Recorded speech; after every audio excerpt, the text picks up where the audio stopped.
दिनांक 4 मई 2024 को आरएलडी के राष्ट्रीय अध्यक्ष जयंत चौधरी द्वारा लोकसभा प्रत्याशी परमेश्वर लाल सैनी के लिए जनता से वोट की अपील करने संभल के थाना हजरत नगर गढ़ी क्षेत्र रामलीला मैदान ग्राउंड पर सभा को संबोधित करने पहुंचे।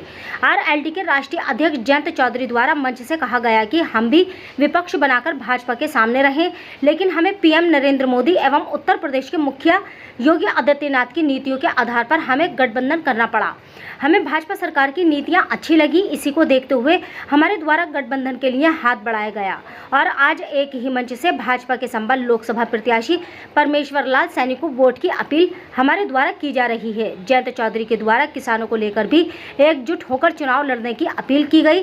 कहा कि स्वर्गीय चौधरी अजीत सिंह हमेशा किसानों के हित की बात करते थे और हमारी पार्टी आज भी चौधरी के न होने पर भी किसानों की बात करती है। जयंत चौधरी द्वारा मीडिया से बात करते हुए कहा गया, तीसरी बार एनडीए की सरकार बनने जा रही है। राहुल गांधी एवं अखिलेश यादव का नाम लेकर भी कहा कि हमारी पार्टी द्वारा भी इंडिया गठबंधन में पहले गठबंधन किया गया था, लेकिन अंदर कुछ उथल पुथल चल रही थी। इसी को देखते हुए हमने इंडिया गठबंधन का साथ छोड़ा। राष्ट्रीय अध्यक्ष आरएलडी जयंत चौधरी ने दी जानकारी। मीडिया का अधिकारी न्यूज से उस्मान खान के साथ मोहम्मद वसी की रिपोर्ट। पहले मतदान, उसके बाद जलपान और इस बार जो पहला दूरदर्शन वादा उसमें कम वोटिंग हुई थी और मैं आपके विश्वास पे कह सकता हूँ इस बार सबसे ज्यादा वोटिंग होगी तो संबल लोकसभा में होगी। कारण ये है और इसलिए आपको मजबूत वकील की जरूरत है।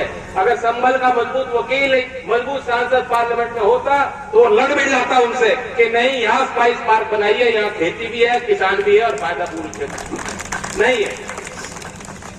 तो 1 और 1 11 कर दो। चाहे गन्ने के किसान की लड़ाई हो, आलू की किसान की लड़ाई हो, नौजवान समय पे उनकी भर्ती हो, पुलिस में उनको नौकरी पुलिस में चाहिए तो मिल जाए, अग्निवीर में कोई सुधार चाहते हैं नौजवान तो वो भी हम मिलकर कर पाए। ये सारी चीज तब संभव है अगर आप रख रखाव करोगे। अपनी वोट खराब मत होने देना। देश की तस्वीर आपको दिख रही क्या है, ये आपस में, क्योंकि हम उस तरफ भी रहे, मैं तो उनकी बैठकों में रहा हूं, वो सब देख के मजबूरी में हमने निर्णय लिया कि ये कहां जा रहे हैं लोग, ये देश को कहां गर्क में ले जा रहे हैं।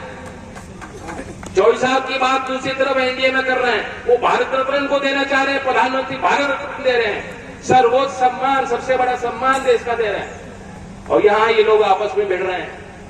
आपको मालूम है बंगाल में क्या हुआ, जो लोकसभा में इनके सबसे वरिष्ठ सांसद वो कह रहे हैं टीएमसी को मत देना, इससे अच्छा तो बीजेपी को दे दो वोट। जो कांग्रेस है बात पर पूरे देश का आदमी जानता है और आज भी चौधरी चरण सिंह की कर्मभूमि से उसको जोड़ा जाता है। वहां से डॉक्टर राजकुमार सांगवान जी लड़ रहे हैं, बिल्कुल आप जैसे हैं जो बैठे हैं ना, बिल्कुल आप जैसे हूबहू। आप उनको देखोगे आपको लगेगा मैं ही हूँ पार्लियामेंट में। ऐसा ही जो उनका व्यक्तित्व है, चरित्र है, ऐसी ही उनकी ईमानदारी है। और मैं बताना चाहता हूं कि बीजेपी के हर वर्कर ने जान लगा के छाती आगे टेक के उनको चुनाव लड़ाया अधिकार है।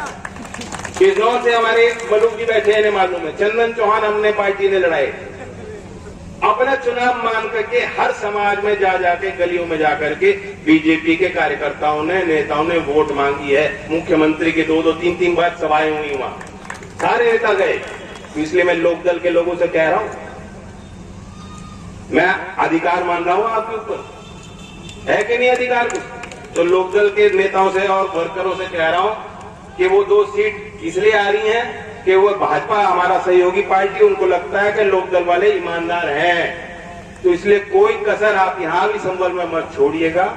हमारे परमेश्वर जी को ताकत दीजिएगा।